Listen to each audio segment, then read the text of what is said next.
함께 우리 교독하도록 하겠습니다. 제가 1절 있죠.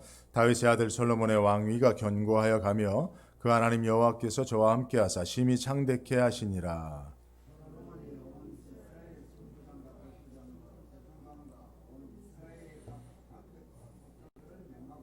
온 회중과 함께 기브온 산당으로 갔으니 하나님의 회막 곧 여호와의 종 모세가 광야에서 지은 것이 거기 있음이라.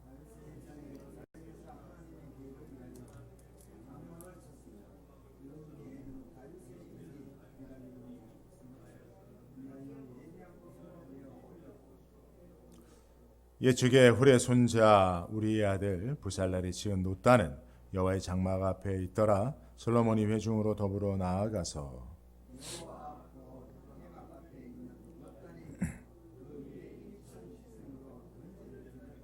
이 밤에 하나님이 솔로몬에게 나타나서 이르시되 내가 내게 무엇을 줄고 너는 구하라.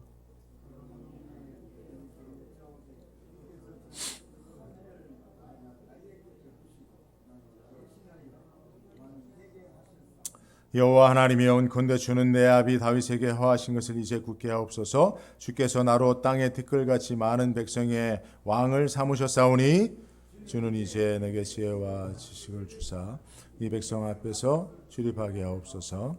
이렇게 많은 주의 백성을 누가 능히 재판하리까. 하나님이 솔로몬에게 이르시되 이런 마음이 내게 있어서 부나 재물이나 존영이나 원수의 생명 멀하기를 구하지 아니하며 장수도 구하지 아니하고 오직 내가 너로 치리하게 한 내 백성을 재판하기 위하여 지혜와 지식을 구하였으니 그러므로 내가 네게 지혜와 지식을 주.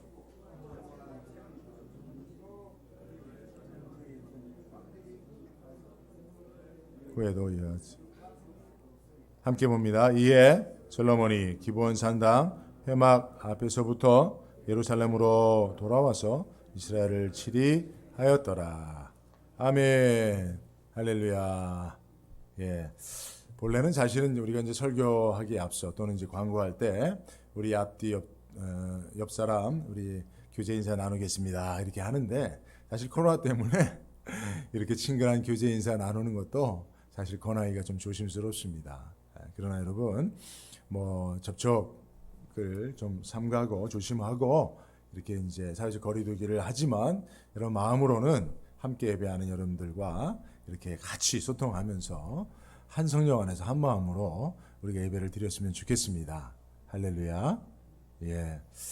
함께 예배한다는 게 얼마나 복된 일이겠습니까? 그죠? 이 세상에 지구상에 70억이 넘은 많은 각 나라의 사람들이 있는데 동시대에 또 함께 한 교회 안에서 하나님 앞에 예배한다는 것은 참으로 복되고 귀한 일이 아닐 수 없습니다. 이 복을 누리게 하신 하나님 앞에 감사를 드리고요. 오늘은 축복 그 이후라고 하는 제목으로 말씀을 전할 때 여러분들 많은 은혜 받으시기 바랍니다. 예, 오늘부터는 이제 역대기 말씀을 생각해 보고자 합니다. 그래서 12월 20일까지 이제 역대기 말씀을 쭉 보고 그 후에 이제 베드로후서 또 시편 몇 편을 보고 이제 올 한 해 말씀의 여정은 이제 끝나게 되는 겁니다.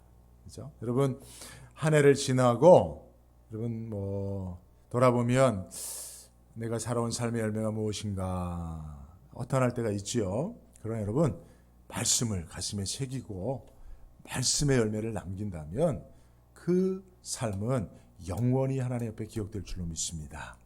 그래서 여러분 오늘도 말씀으로 여러분의 오늘의 이 순간이 하나님 앞에 기억되는 인생이 되기를 바랍니다. 역대기는 역사서예요. 역사서.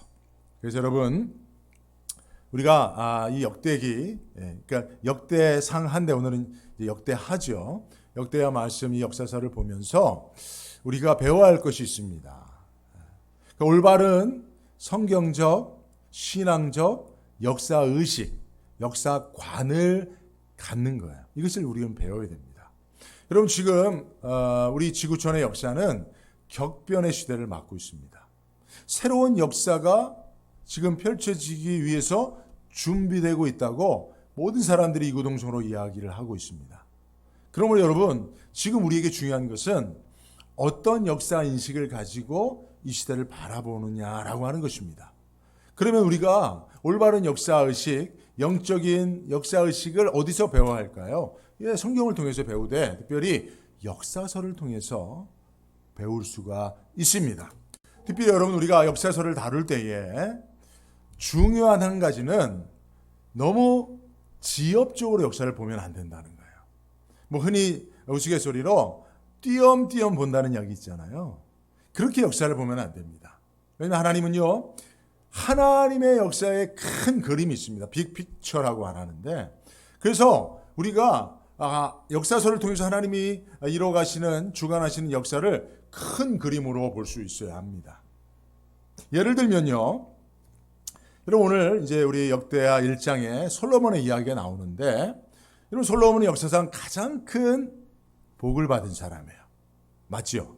그죠? 신분이 왕이었어요. 야, 왕으로 한번 살아보고 싶지 않습니까? 물론 지금은 뭐 왕이 지구상에 이제 많지는 않은데 왕으로 살았고요. 또 세상에서 가장 지혜 있는 사람으로 살았습니다. 최고의 지식을 가진 사람이었어요. 이뿐만 아니라 솔로몬은 또 어떤 축복이 있었습니까? 풍성한 재물. 세계 최고의 부자였어요. 부자 1위였습니다. 1위. 그리고 뿐만 아니라 40년을 왕으로 통치했으니까. 그죠? 왕으로서 상당히 오랜 기간 왕권을 유지하면서 1000명이 넘는 처첩을 거느렸어요. 와, 뭐 이 정도면 한 남자로, 뭐 한 인간으로서 최고의 축복을 누리며 산 사람 아닙니까? 그래서 여러분 우리가 오늘 말씀을 통해서도 보면서 야, 나도 솔로몬과 같은 축복을 누리며 살아야지 하면서 솔로몬이 이 축복을 어떻게 누렸는가? 그래, 하나님 앞에 일천번제를 드리고 성전을 지어서 이 축복을 누렸으니 나도 그렇게 복된 삶을 살자라고 생각할 수 있습니다. 틀리지 않습니다. 그러나 그것은 성경을 너무 지엽적으로 보는 거예요. 띄엄띄엄 보는 것입니다. 사실은 하나님이 솔로몬을 축복하는 그 축복에는 과정이 있어요. 단계가 있습니다. 그리고 솔로몬이 그 축복을 받고 믿음의 반응을 보이고 그 반응을 하나님 기뻐하셔서 또 더 큰 축복으로 인도하시고 그 축복을 받은 이후에 솔로몬의 삶까지, 그리고 그 삶을 통하여 하나님께서 솔로몬이 축복을 받은 이후에 어떤 삶을 살았는지에 대하여 하나님께서 평가하시는 데까지 큰 그림이 있어요. 이것을 하나의 도화지에 담아서 전체 그림을 우리가 볼 수 있을 때 올바른 역사관을 갖게 된다는 것이죠. 할렐루야. 그래서 오늘 저는요, 솔로몬의 축복 그리고 그 이후의 삶을 전체적으로 한번 여러분들과 함께 그 과정을 살펴보면서 우리가 본받아야 될 교훈과 역사의식이 무엇인지를 한번 생각해 보는 시간을 갖도록 하겠습니다. 자, 하나님이 솔로몬을 축복하는 데는 단계가 있습니다. 첫 번째 단계는 뭐냐면 1절을 보니까 하나님께서 솔로몬을 심히 창대케 하셨다 그랬어요. 심히 창대케 하셨다라고 하는 것은 솔로몬을 높여주셨다는 건데요. 특별히 왕으로서 솔로몬의 왕권을 강화시켜 주셨다는 거예요. 많은 신료 대신들에게 존경을 받는 그 왕권에 도무지 도전할 수 없는 그런 높은 권세를 주셨다는 이야기인데요. 여러분, 하나님께서 솔로몬에게 왜 이런 축복을 주셨을까요? 자, 여기서 이제 중요한 첫 번째 축복의 과정 속에 첫 번째로 생각해야 될 것은 뭐냐면요, 솔로몬이 이런 하나님의 축복을 첫 번째로 받은 데의 원인은 솔로몬에게 있지 않다는 거예요. 심히 창대케 하셨다는 이 말씀을 보면 우리는 어디까지 거슬러 올라갈 수 있냐면 창세기 12장 아브라함에까지 거슬러 올라갈 수가 있어요.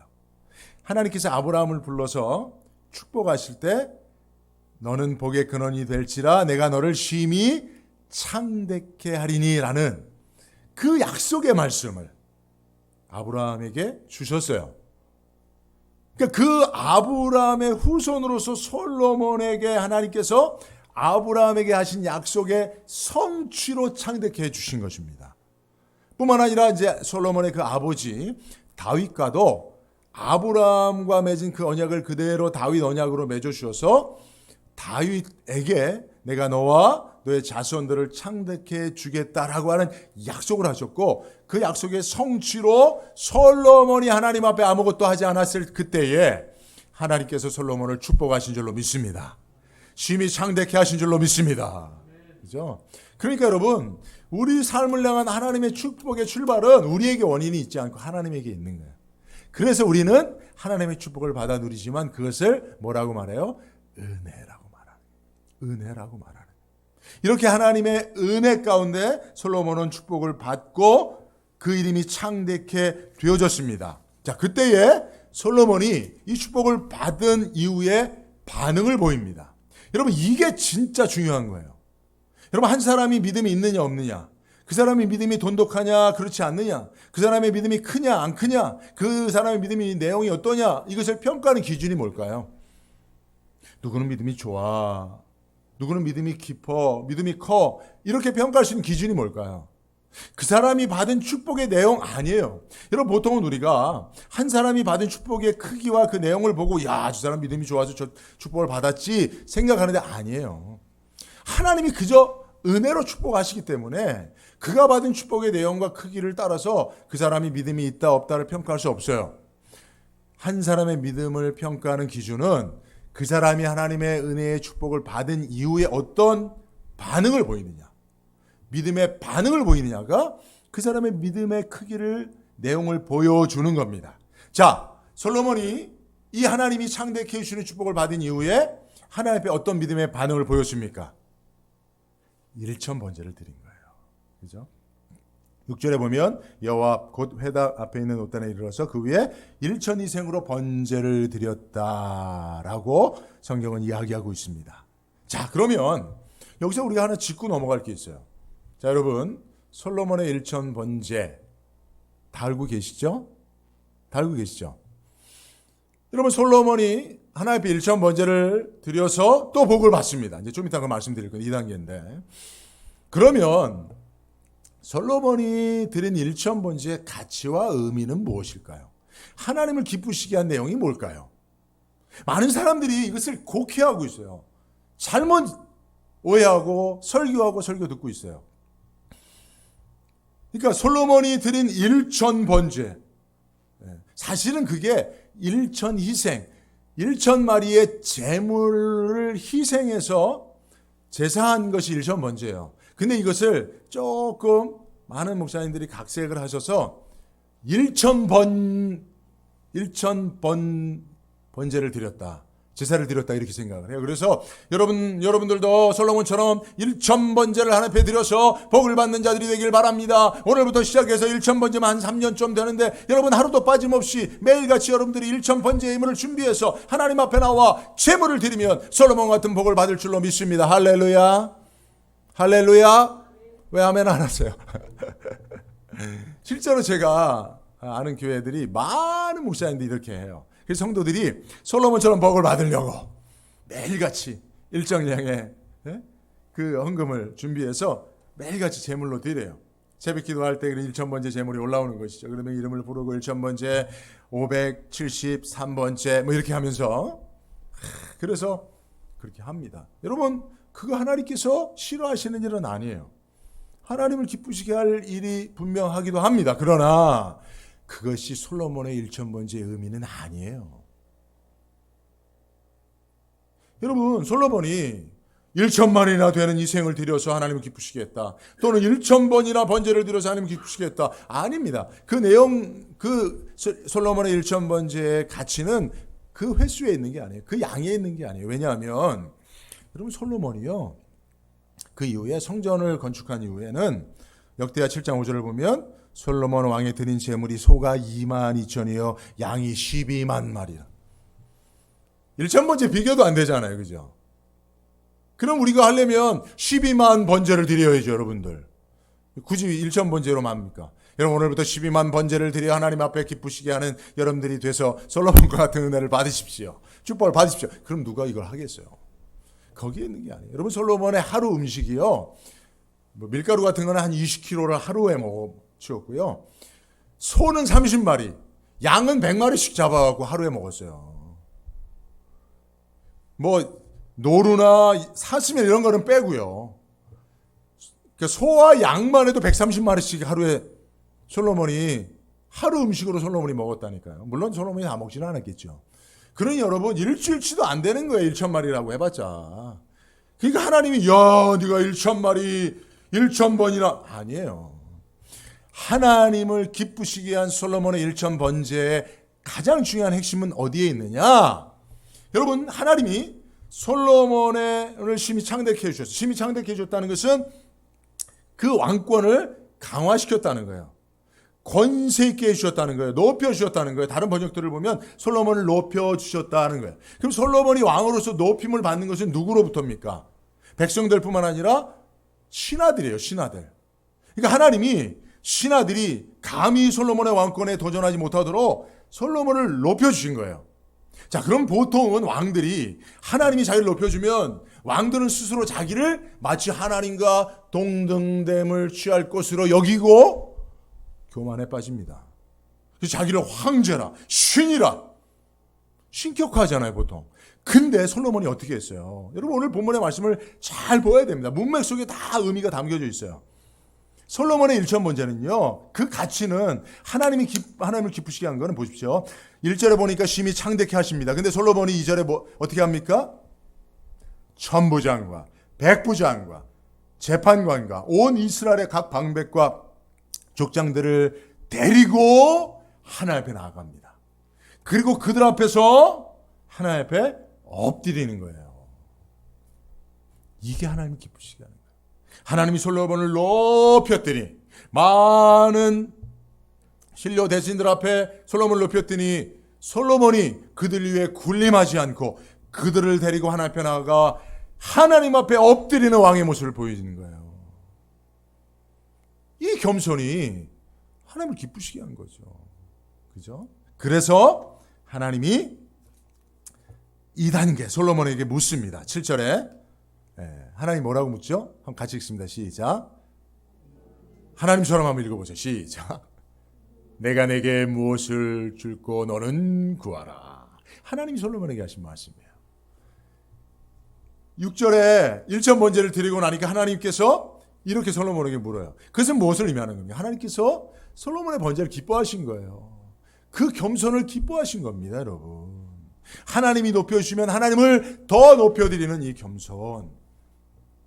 그 삶을 하나님 기뻐하시고 그 겸손한 자를 다시 높여주시는 거예요. 그래서 하나님이 솔로몬에게 내가 내게 무엇을 줄고 너는 구하라 라고 그렇게 이야기합니다. 이게 하나님이 솔로몬을 축복하시는 두 번째 단계예요. 여러분 이 단계까지 나가시길 바랍니다. 이때 솔로몬이 또 하나님이 기쁘시게 하는 믿음의 반응을 보여요. 솔로몬이 하나님 앞에 무엇을 구합니까? 여러분들 만약에 하나님이 난가지 안디옥교회 성도들아 내가 너에게 무엇을 줄고 이야기만 해라. 흔히들 우리가 램프의 요정 지니 세 가지 소원 이런 얘기 하잖아요. 하나님이 여러분들에게 물으신다면 그죠? 우주와 만물을 만드신 만군의 하나님께서 여러분들에게 무엇을 줄고 구하기만 해라 라고 물으신다면 여러분 무엇을 말하겠습니까? 여러분들의 상상을 내려놓고 솔로몬이 무엇을 말했어요? 하나님 앞에 지혜를 구했어요. 그죠? 10절을 보니까 지혜와 지식을 주사 백성 앞에서 출입하게 하옵소서. 여러분 솔로몬이 구한 지혜와 지식은 뭐 하는 데 필요한 지혜와 지식일까요? 여러분 백성 앞에 출입한다는 게 뭐예요? 여러분 성경을 다시 읽으면 다 그 답이 나와 있어요. 여러분 10절에 보니까 누가 능히 재판하리까 라는 말씀이 있죠. 그리고 11절에도 보면 하반절에 내 백성을 재판하기 위하여 지혜와 지식을 구하였으니 솔로몬이 백성들 앞에 출입한다라고 하는 이미지는 성문 앞에서 출입하는 백성들을 재판하는 거예요. 여러분 당시 하나님이 세우신 지도자의 첫 번째 직무가 뭡니까? 백성들의 송사를 바르게 재판하는 거예요. 그래서 열왕기 말씀을 보면 이 솔로몬의 기도 이후에 우리가 잘 아는 솔로몬의 재판, 한 아이를 두고 두 어머니에 대한 그게 나오잖아요, 송사가. 그죠? 그래서 여러분 사실은 영적 지도자, 여러분들도 이러한 영적 지도자 되길 바랍니다. 영적 지도자는 재판을 잘하는 자입니다. 사실관계를 정확히 알고 올바르게 판단할 수 있는 영적 분별이 있는 자들입니다. 그런 자들이 사실은 하나님이 기뻐하신 지도자예요. 솔로몬의 지혜는 여기에 있었습니다. 그죠? 그래서 여러분, 모세도요, 이스라엘 백성들을 출애굽시킨 이후에 무슨 일을 제일 집중해서 했습니까? 하나님이 모세에게 맡겨 이스라엘 백성들의 지도자로 하게 하신 일이 뭐예요? 그것도 재판이에요. 그래서 여러분, 모세의 장인 이드로가 와서 모세가 혼자 그 많은 백성들을 재판하는 것을 보고 너 그러다 죽는다. 너 과로사한다. 그래서 세운 자들이 천부장, 백부장, 50부장, 10부장. 오늘 본문에 등장하는 바로 천부장, 백부장 이런 사람들도 다 사실은 이스라엘의 재판을 위해서 하나님이 세우신 자들입니다. 근데 그 최고 권위자가 솔로몬인 거예요. 솔로몬이 최고심이에요. 최고 위에, 그죠? 헌법재판관과 같은 것이죠. 그죠? 그래서 솔로몬이, 이게 솔로몬에게 맡겨주신 하나님의 사명인 것입니다. 그 하나님이 솔로몬아, 내가 내게 무엇하여 주길 원하느냐 하니까 솔로몬이 무슨 기도를 해요? 사명 잘 감당할 지혜를 달라고 기도하는 거예요, 여러분. 하나님 기뻐하셨을까, 안 기뻐하셨을까요? 기뻐하셨죠. 여러분, 하나님을 기쁘시게 하는 믿음의 두 가지 태도는 솔로몬에게 배우는 것은 겸손한 거예요. 또 하나는 사명을 위해서 헌신하는 거예요. 그러면 하나님이 새로운 축복의 단계로 나아가게 해 주시는 것입니다. 이런 솔로몬을 기뻐하시는 하나님께서 12절에 보니까 뭐라고 말씀하십니까? 그러므로 내가 내게 지혜와 지식을 주고 플러스 알파로 부와 재물과 존영도 주겠다. 이야, 최고의 지혜자가 되게 해주실 뿐만 아니라 부와 재물과, 여러분 이럴 때 아멘 해야 이거는 또 여러분들에게 임하게 됩니다. 부와 재물과 존영도, 명예거든요, 존영은. 그죠? 네? 아이 졸부야 하고 손가락질 받는 부자들도 많잖아요. 근데 부자인데 존경까지 받아요. 세상에 더 가질 게 무엇이 있겠습니까? 그죠? 하나님께서 이렇게 솔로몬이 보인 믿음의 반응을 따라 더 큰 축복으로 솔로몬에게 축복하셨습니다. 자, 그런데 그 다음 단계가 이제 중요합니다. 오늘 말씀의 가장 중요한 핵심이 여기 있는데, 그 다음 단계는 무엇일까요? 여러분 생각해 보세요. 하나님이 솔로몬에게 더 주실 만한 것이 있었을까요? 없었을까요? 솔로몬이요, 최고의 지혜, 세상의 모든 사람들보다 가장 큰 지혜, 뛰어난 지혜를 받았어요. 그리고 세계 최고의 부자가 됐어요. 그리고 세상 사람들이 다 존경하는 그런 명예도 얻었어요. 그리고 왕의 권세도 얻었어요. 여러분들이라면 더 하나님 앞에 뭘 구하겠습니까? 맞아요. 더 구할 게 없다라고 생각하겠죠. 그래서 솔로몬이 이 이후에는 하나님 앞에 더 받을 축복이 아마 없다라고 생각했는지 이후에는 복을 누리면서만 사는데 결국은 타락해버렸다는 거예요. 여기까지 봐야 됩니다, 여러분. 솔로몬에 대한 하나님의 축복의 역사, 이것을 여기까지 봐야 돼요. 그 앞에만 보고 막 복을 달라고 하면 우리도 솔로몬처럼 타락해 버려질 수 있어요. 솔로몬이 심각하게 타락합니다. 물론 여러분 역대기에는 다윗과 솔로몬과 그 남유다 왕들의 치적 가운데 부정적인 것은 다 뺐어요. 그래서 여러분 성경에도 두 가지 사관을 가지고 기록된 역사서들이 있습니다. 신명기계 역사서와 역대기계 역사서가 나눠져 있어요. 그래서 이 사관이 좀 다르게 하나님께서 두 가지 역사관을 가지고 이제 성경을 기록하게 하셨는데 역대하는 그런 것들이 빠져 있습니다. 그러나 여러분 우리가 보는 역사는 그런 것을 포함한 역사가 되어야 되는 것입니다. 솔로몬이 이 축복을 받은 이후에 사실 세상에 누구라도 마찬가지로 저도 그럴 것 같아요. 만약에 저에게 하나님께서 세계 최고 큰 교회를 목회할 수 있도록, 그래서 교회 재정이 차고 넘치니까, 그죠? 네, 그래서 목사님 사립비, 교육비, 도서비, 사택비, 다 따로따로 해서, 그죠? 그리고 은퇴 자금 쌓아두고 그런 부를 주고, 또 어딜 가더라도 이야 세계 최고의 교회 난가주의 안디옥 교회, 이야 담임 목사 이봉돈 목사님 하면서 어딜 가더라도 상석에 앉히고, 어딜 가더라도 다 마이크를 주고, 어딜 가더라도 설교하게 하고, 또 사례비를 또 몇천 불씩 주고 이렇게 살아간다고 해보십시오. 제가 어떻게 될 것 같습니까? 이내 교만해지고 타락해지죠. 여러분들하고 눈도 안 마주칠걸요. 여러분들이 제 손을 한번 잡으려면 애써야 될 겁니다. 아마 저하고 독대하려면 번호표 뺏고 오래 기다려야 될 겁니다. 제가 만약에 지나가다가 한번 툭 치고 기도해 주면 아마 그곳에서 막 성령 충만 받은 것처럼 난리 날 겁니다. 그러는 가운데 저는 솔로몬처럼 타락하겠죠. 여러분 누구도 마찬가지예요. 여러분 세상 사람들도 보십시오. 조금만 부자가 되고 시간과 물질이 남으면 다 이래 따라가잖아요. 근데 솔로몬처럼 온 세상의 최고 부자, 최고 지혜, 최고 영예를 가지고 있는 받은 사람이라면 뭐 사실 더 바랄 게 뭐가 있겠어요. 그거 누리면서 그냥 한 번 사는 인생 노세 젊어서 노세 하지 않겠습니까? 솔로몬이 그렇게 살았던 것 같아요. 누구라도 사실은 솔로몬과 같은 그런 전철을 밟지 않을 수 없습니다. 그러나 우리가 이 역사를 보는 이유가 여기에 있어요. 우리는 그런 길을 걷지 않도록 하기 위해서 하나님이 이 말씀을 기록하신 거거든요. 어떻게 하면 우리는 솔로몬과 같지 않을 수 있을까요? 작은 축복에도 인해 방탕하고 타락해버리는 그런 우리의 죄성을 따라가는 그 전철을 밟지 않을 수 있을까요? 그 비결을 우리가 말씀을 통해 찾아야 됩니다. 하나님께서 답을 말씀드리는 거예요. 하나님께서 솔로몬에게 주실 축복이 더 풍성하게 남겨져 있었다는 사실을 아는 거예요. 여러분 하나님이 솔로몬에게 더 큰 축복을 줄 수 있었을까요? 없었을까요? 네, 여러분들 그냥 뭐 있었을 거야 라고 얘기하겠지만 그러나 어떤 축복이요? 어떤 축복을 솔로몬이 더 받을 수 있었겠습니까? 말씀은 우리에게 그것을 가르쳐주고 있어요.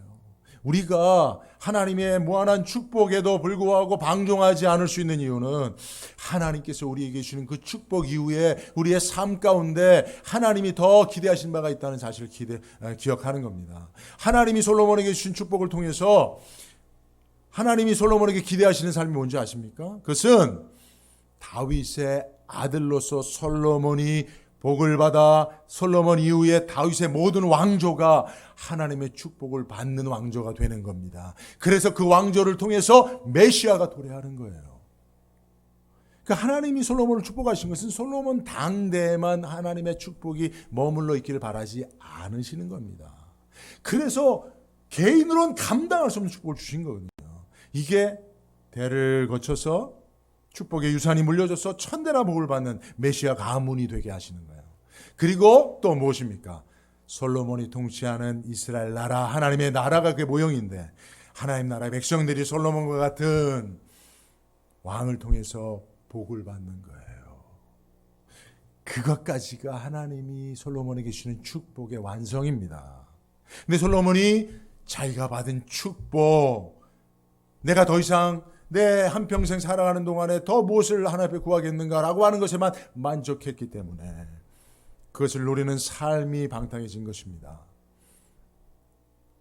그러나 하나님은 솔로몬에게 주신 축복 그 이유를 기대하고 계셨다는 거예요. 자, 여러분 솔로몬이 이 축복을 받은 이후에 보이는 행보가 여러분 하나님 앞에 어떤 평가를 받았는지 우리가 한번 잠깐 살펴보면요. 지금까지와는 다른 행보를 보입니다. 14절을 보니까 솔로몬이 병거와 마병을 모으며 병거가 1,400여 마병이 1,000이라 병거성에도 두고 예루살렘 왕에게도 두었으며 15절에 보니까 왕이 예루살렘의 은금을 돌같이 흔하게 했다는 거예요. 여러분 솔로몬의 이 행위를 여러분 어떻게 보십니까?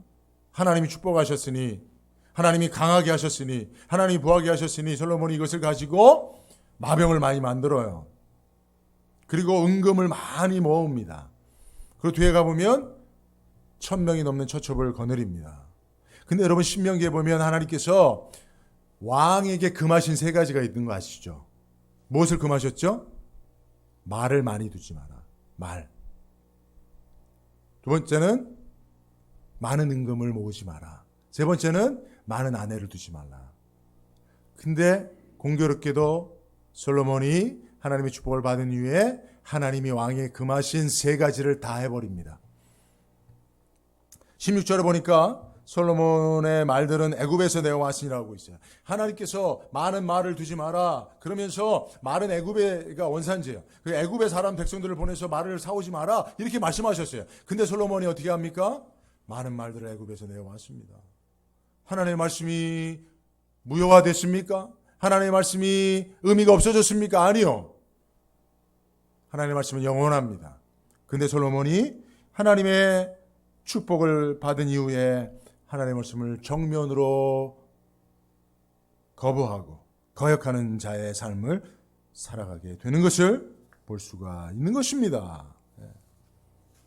만약에 솔로몬이 하나님이 나를 축복하셔서 내 자손 만대까지 그리고 나를 통하여 온 백성들까지 복을 받기를 원하셨다고 하는 그 축복이 남겨져 있다는 사실을 알았다면 하나님의 말씀을 이렇게 정면으로 거역할 수 있었을까요? 그렇지 못했을 겁니다. 거기까지 솔로몬이 생각지 못했다는 것이죠. 실제로 여러분 솔로몬이 하나님의 축복을 받음으로 사실은 그의 백성들이 함께 복을 받아야 되는데 어떻게 됐습니까? 솔직히 솔로몬이 강한 왕권이 있었고 하나님이 주신 부요함이 있어서 많은 토목공사를 했습니다. 많은 건축공사를 했어요. 물론 성전을 건축했기 때문에 그것은 하나님 기쁘시게 하는 일이었지만 그러나 그것이 전부가 아니었어요. 성전을 7년을 짓고요. 솔로몬의 왕궁을 13년 배나 더 긴 공사를 했습니다. 여기에 누가 동원됐을까요? 이스라엘 백성들이 동원됐어요. 왕이 하나님의 축복을 받고 권세가 강하고 부하게 돼서 많은 토목공사, 건축공사를 하니까 우리가 이렇게 고생을 하는구나. 여러분 솔로몬 시대에 태어났던 사람이라면 최소한 20년은 솔로몬 왕 때문에 공사판에 가서 하루 종일 무보수로 노동을 해야 하는 고역의 삶을 살 수밖에 없었던 것이죠. 하나님이 솔로몬을 축복하셨는데 왜 하나님의 백성들이 고생을 당합니까? 솔로몬이 이것까지 생각했어야 되는 거예요. 하나님의 축복의 완성이 어디에 있는지, 나만 잘 살고 잘 먹고 호의호식 하는 것이 축복의 전부가 아니라는 사실을 알았어야 하는 거예요. 나 때문에 내 자녀들이 복을 받고 나의 백성들이 복을 함께 누리는 것이 하나님의 축복의 완성이라고 생각했어야 하는데 그렇지 못했던 것이죠. 그러니까 여러분 솔로몬이 죽은 이후에 솔로몬이 사실 40년이나 통치하고 자기는 모든 축복을 다 누리며 살았죠. 그러나 그 이후에 어떻게 됐습니까? 이스라엘 나라는 분열돼 버렸습니다. 솔로몬 때문에 고역에 시달렸던 백성들이 솔로몬의 아들 르호보암 왕에게 반기를 들었어요. 이스라엘 12지파 가운데 10지파가 솔로몬의 아들로부터 떨어져 나갔습니다.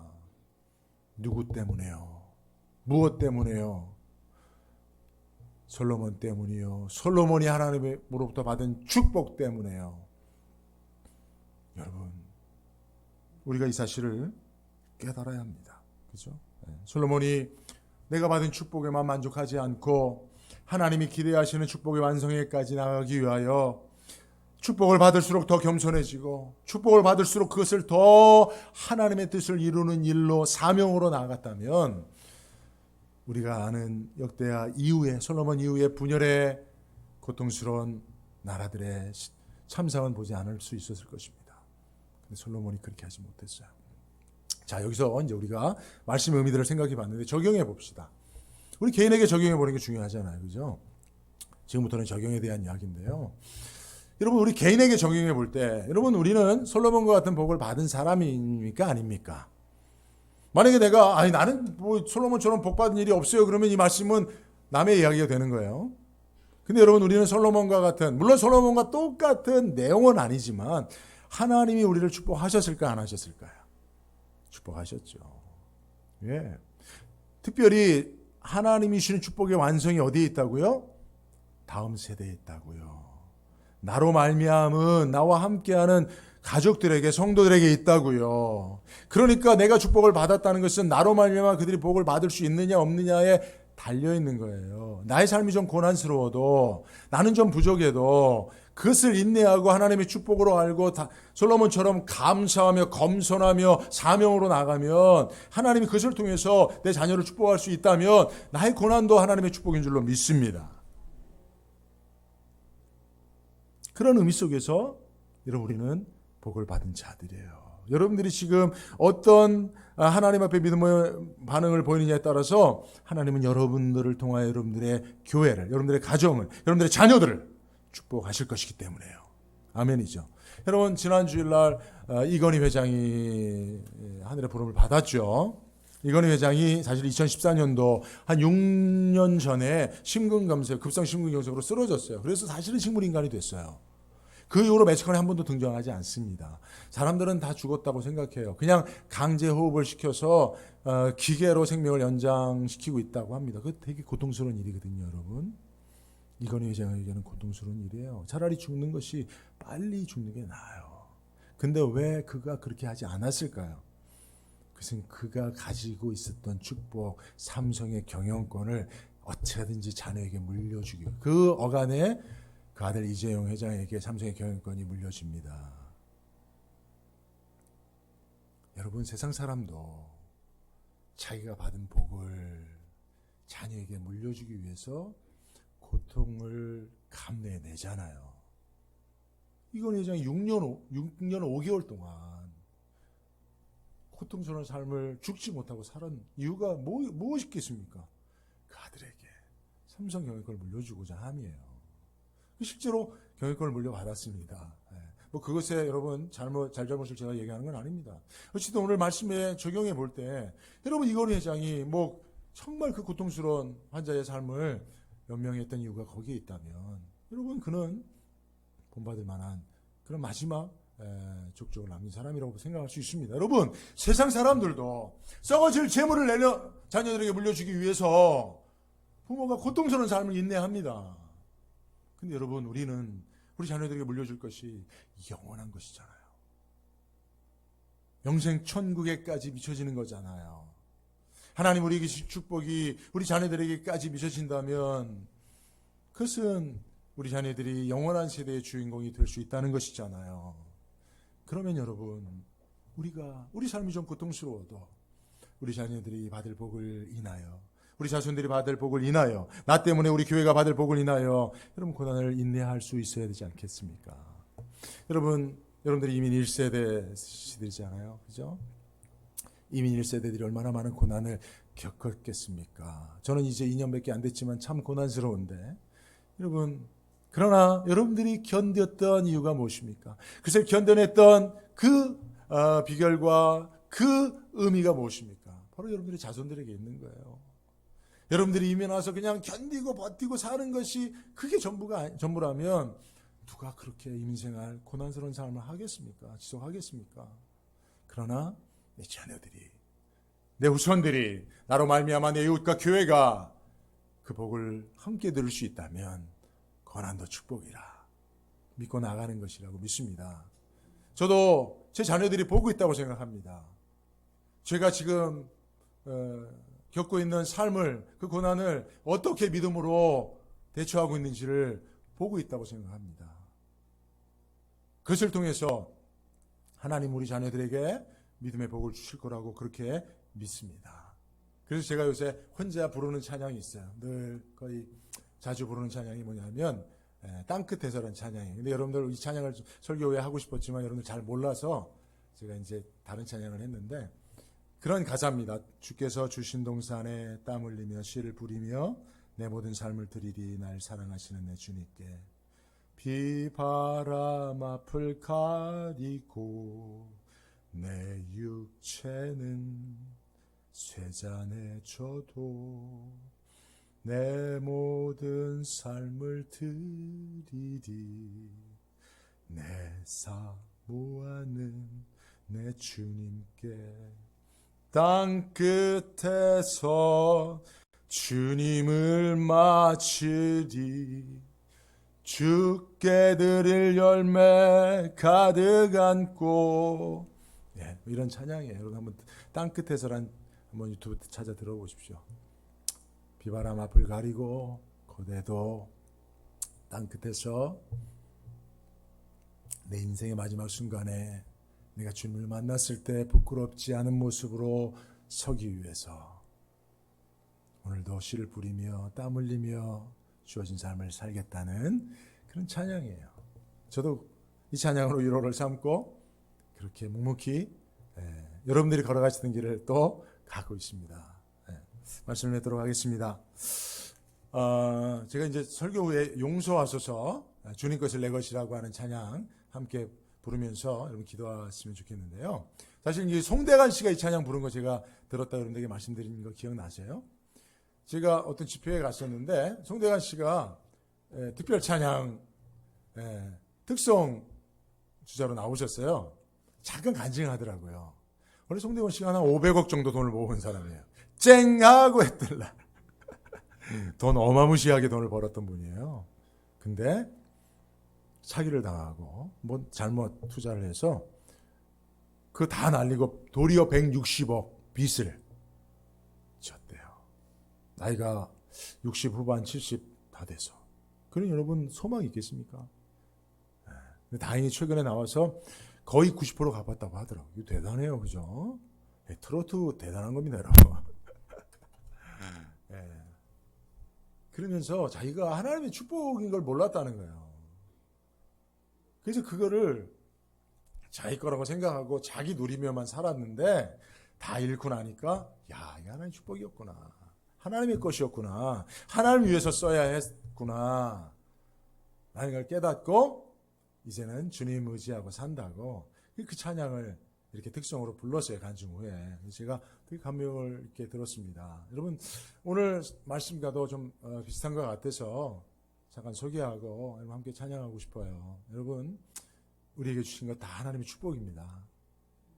믿음이 있어 하나님 앞에 예배하는 것도 하나님의 축복이죠. 이곳에 우리가 함께 예배하는 것도 하나님의 축복입니다.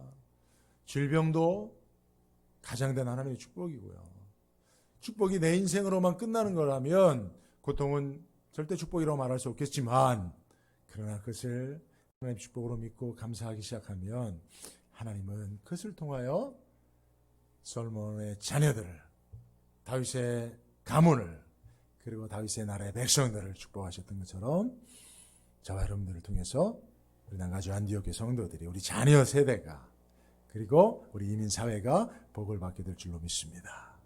그래서 여러분 오늘 말씀 잘 기억하셔서 솔로몬에게 배울 것 배우고 또 반면교사로 삼을 건 삼아서 우리가 올바른 우리의 주어진 삶의 역사를 주님을 기쁘시게 하는 자들의 삶으로 채워갈 수 있길 주의 이름으로 축복합니다. 기도하겠습니다. 하나님 고맙고 감사합니다. 솔로몬의 역사, 그 이스라엘의 역사를 보며 많은 것을 깨닫고 배웁니다. 한 사람을 향한 하나님의 축복이 그의 인생에만 머물러 있지 않고 그의 자녀 세대와 또 그가 속한 사회와 그 나라에까지 미쳐지는 것이 하나님의 기대요 축복의 목적인 줄로 믿습니다. 우리 남가지원교회 성도님들 한 사람 한 사람 축복하시고 그들로 말미암아 다음 세대가 또 우리 이민사회가 미국 사회가 복을 받을 수 있도록 주 우리를 사용하여 주옵소서. 예수님의 이름으로 기도합니다. 아멘.